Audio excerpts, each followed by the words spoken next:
Aí pessoal, já botei o pack de bateria, colhi com fita dupla face, bem colocado. Já botei o plug P4 aqui, ó, para carregar com bateria, com fonte.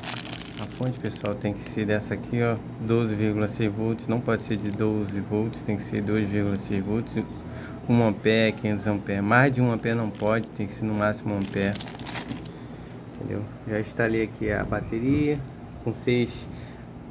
Fiz o pack com seis baterias de lítio em série em paralelo, entendeu? 6 baterias de lítio aí, o pack, entendeu? Já botei aqui o P4 para fazer o carregamento da bateria. Agora eu vou fazer o teste hoje, quantas horas aí vai por esse pack aí de 6 baterias vai segurar o som, entendeu? Em baixo volume e em alto volume. Vamos ver aí. Quando eu acabar de fazer o teste aqui, eu vou marcar o horário e passo para vocês o tempo aí que ficou aí o pack.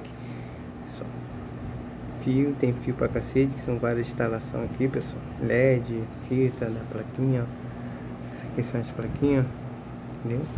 Mas já tá tudo funcionando aqui, ó. LED, ó. RGB, botei uma controladora lá dentro.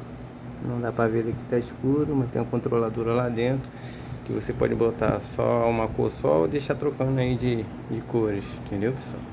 Aí tem um tic-tac, ó, liga e desliga. Aqui é o botão de ligar o som, ó.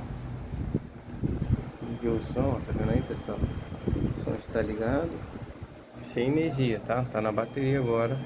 Aí vamos fazer o teste aí, quantas horas vai tocar o somzinho aí. Aí eu passo pra vocês.